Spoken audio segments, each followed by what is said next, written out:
नमस्ते दोस्तों, welcome back to my channel. और आज जो कहानी मैं आपको सुनाने जा रही हूँ वो किसी फिल्म की स्क्रिप्ट नहीं बल्कि एक सच्ची घटना है। ये कहानी है एक ऐसे लड़के की जिसका नाम था आरव। उम्र लगभग 28 साल। एक फ्रीलांस टेक्निकल ऑपरेटर था और उसे जो नौकरी मिली थी वो सुनने में जितनी आसान लगी असल में उतनी ही डरावनी निकली। 3 हफ्ते पहले आरव को एक डिफेंस कॉन्ट्रैक्टर कंपनी से ऑफर आया। वहाँ काम ये था कि एक प्राइवेट रिसर्च फैसिलिटी की सीसीटीवी फीड्स मॉनिटर करनी थी। एक दूर दराज टापू पर कोई लोकल आबादी नहीं, कोई टूरिस्ट नहीं, बस वो और 78 कैमरे। 3 लाख हर हफ्ते की सैलरी, रहना, खाना, सैटेलाइट फोन, सब कुछ शामिल। एकदम तन्हाई में, और शायद इसी वजह से उसे ये काम शांतिपूर्ण लगा। उसे एक हेलीकॉप्टर में बैठाकर ले जाया गया। 45 मिनट का सफर, काले पानी और धुंध से भरे आसमान के ऊपर। जब हेलीकॉप्टर उतरा तो रिसर्च सेंटर किसी पुरानी जंग लगी मिलिट्री बिल्डिंग जैसा लग रहा था।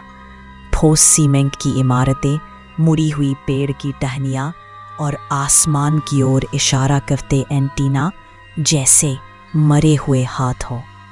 उसे बस एक क्लिपबोर्ड दिया गया, पासवर्ड्स की लिस्ट, और फिर एक आदमी काले कोट में जो बिना कुछ कहे चला गया।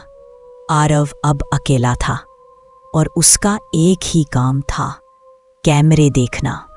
वहाँ 78 कैमरे थे, lab, hallway, fence, server room, पर उनमें कोई हलचल नहीं होती थी। बस पंखे घूमते रहते या बाहर की हवा पेड़ों को हिलाती। और उसने एक बार पूछा कि बाकी स्टाफ कहाँ है। सैटेलाइट फोन पर सिर्फ एक टेक्स्ट आया जिसमें लिखा था, you are not authorised for that data. तीसरे दिन से आरव खुद से बातें करने लगा। 5वें दिन वो कंट्रोल रूम में ही सोने लगा। 8वें दिन के बाद उसने कैलेंडर देखना छोड़ दिया। लेकिन बीती रात कैमरा नंबर 12 बंद हो गया। ये कैमरा सब लेवल 3 के एक हॉलवे का था। शुरू में उसने सोचा कोई वायरिंग प्रॉब्लम होगी, लेकिन जब वो ब्रेकर बॉक्स चेक करने गया तो वहां सब लेवल 3 था ही नहीं। डायग्राम में बस ग्राउंड और सब लेवल 1 थे, लेकिन कैमरा नंबर 12 तो था। कई दिनों से वो उसी हॉलवे को देख रहा था, एकदम साफ सुथरा और सुनसान। और फिर रात 2 बजे कैमरा नंबर 12 फिर चालू हुआ, लेकिन हॉलवे वैसा नहीं था। दीवारों पर धब्बे और कैमरे की तरफ घूरता वो अजनबी। लाइट्स मध्यम थी, दीवारों पर गहरे दाग थे जैसे जंग या सूखे खून के। और हॉलवे के आखिर में एक परछाई जैसी आकृति खड़ी थी, हिली नहीं, चली नहीं, बस खड़ी रही, कैमरे की तरफ मुंह किए हुए। आरव ने जूम किया, लेकिन फीड धुंधली हो गई। वो आकृति हिली तक नहीं, जैसे उसे पता हो कि आरव देख रहा है। डर के मारे उसने इमरजेंसी नंबर डायल किया। रिंग बजती रही और फिर सभी कैमरे बंद हो गए। अब कैमरा नंबर 12 सिस्टम में कहीं नहीं है। पूरा सिस्टम रीबूट हुआ।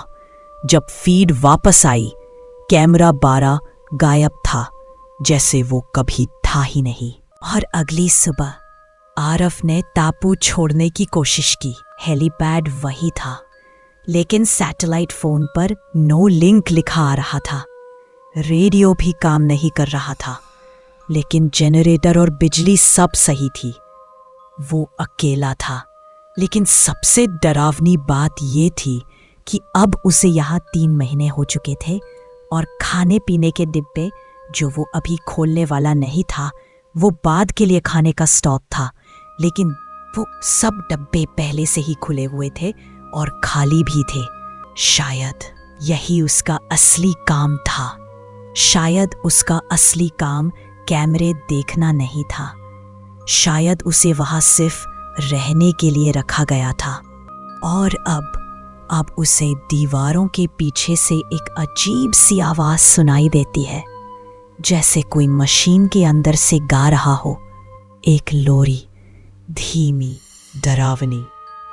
और जब वो सोता है तो उसे एक हॉलवे का सपना आता है जो उसने कभी देखा नहीं।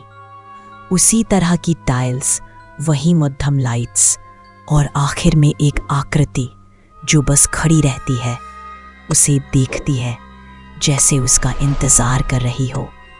अगर तुम ये कहानी सुन रहे हो तो तुम यहाँ कभी मत आना।